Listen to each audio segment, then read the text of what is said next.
मारूंगी मैं तुझे, बहुत मारूंगी।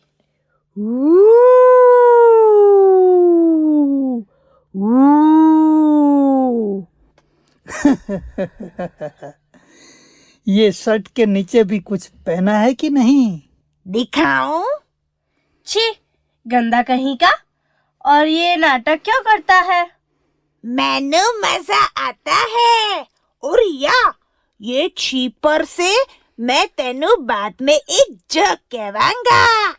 चल अभी छोटा भीम देखते हैं।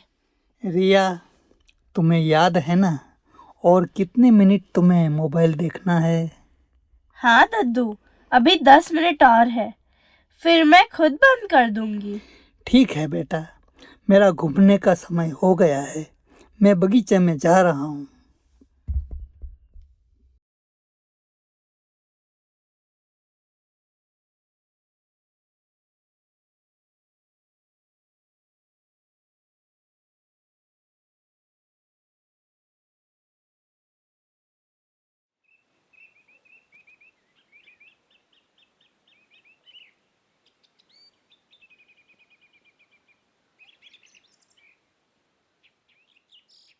यार, यहाँ आकर मन को बड़ी शांति मिली। तू नाम और काम के पीछे भागता जो रहता है, खुद से और अपनों से भागकर कभी शांति नहीं मिलती। कुछ भी हो, पर यहाँ आकर और तुझसे मिलकर मानो बड़ा सुख मिला। यह सुख भी अजीब होता है, दिखता किसी को भी नहीं, मगर सबको लगता है कि है। उससे मिलने के सबके अनुभव भी अलग अलग होते हैं और उसको पाने के प्रयत्न और साधन भी अपने हिसाब से होते हैं। कितनी गहरी बात कर दी यार तूने। जय हो पार्थ बाबा की। मेरी नहीं, मेरे दादाजी की जय बोल। यार, सबके घर में दादा दादी तो होने ही चाहिए, है कि नहीं? पर कई लोग उन्हें बोझ या बेबी हैंडलर समझते हैं। घर में दादा दादी चाचा चाची जैसे बुजुर्गों का होना भी नसीब की बात है।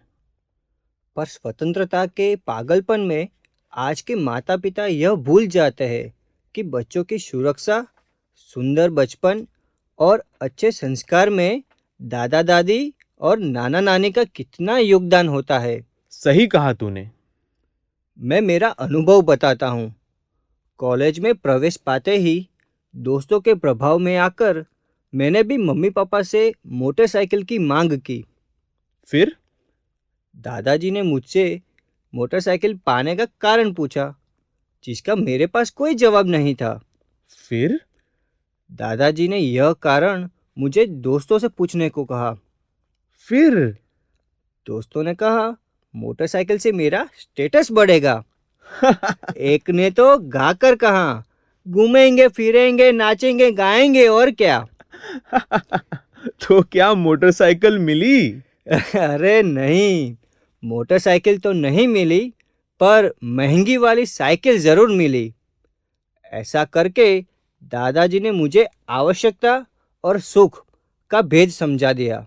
तेरी कॉलेज तो तेरे घर के बिल्कुल पास है ना? हाँ, साइकिल की भी आवश्यकता नहीं है, पर कुछ आगे की सोच के दद्दू साइकिल जरूर ले आए। तो क्या तू कॉलेज साइकिल पर जाता है? हाँ, और अब दूसरे भी मेरी नकल करने लगे हैं, और कुछ लड़कियां भी। अरे वाह, दादाजी ने तो तुझे हीरो बना दिया। और सुन, दादाजी ने यह बात एक प्रयोग करके मुझे समझाई। कैसे? दादाजी ने पिज्ज़ा ऑर्डर किया, पर मुझे नहीं बताया। हमने घर का बना खाना खा लिया। फिर मुझे पूछा कि पेट भर गया? फिर मैंने कहा हाँ। फिर मेरे सामने पिज्ज़ा रख दिया और पिज्ज़ा देखते ही मैं उस पर टूट पड़ा और दादाजी हंसने लगे। क्यों?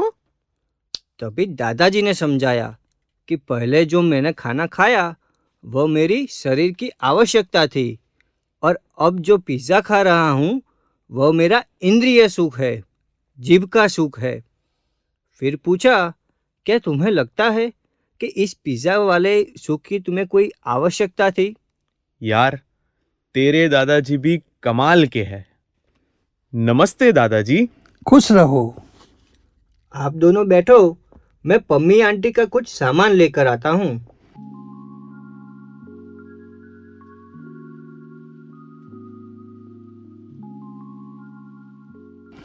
और सुनाओ तुम्हारे टीवी जगत के बारे में। अभी तो एक सीरियल में काम कर रहा हूँ। अच्छा, कौन सी? कभी सुख कभी दुख। अच्छा, सुख के बारे में तुम्हारी क्या सोच है? यह तो समझाना मुश्किल है, पर यह सच है कि सुख पाने की खुशी क्षणिक होती है, फिर भी हम उसके पीछे भागते रहते हैं। सही कहा। और खासकर वह सुख जो इंद्रियों से जुड़ा हुआ हो। भगवत गीता में भी सुख दुख का विस्तृत वर्णन किया है। गीता तो मैंने नहीं पढ़ी, समय ही नहीं मिलता।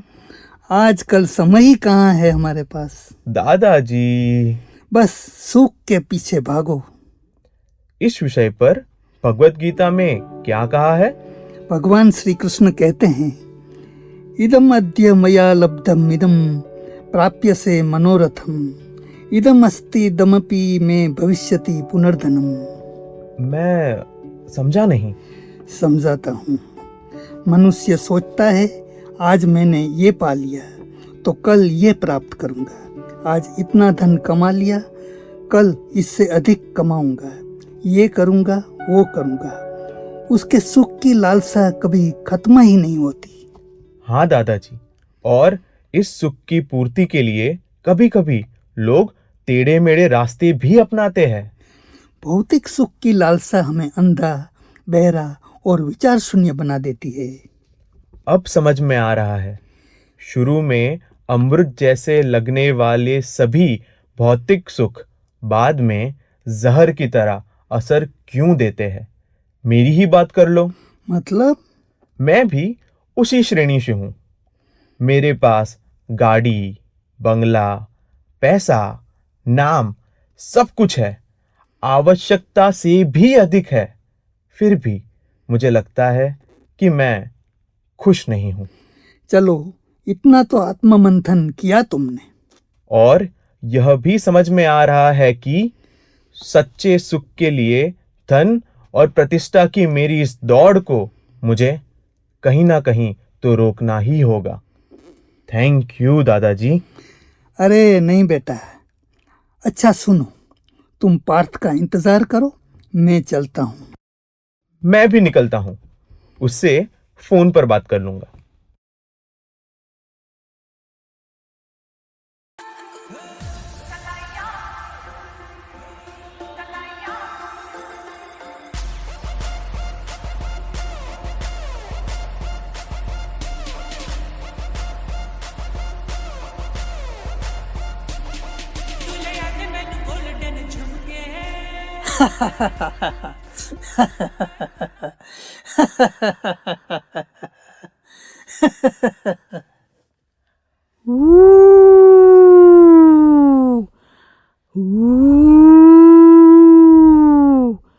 Ooh.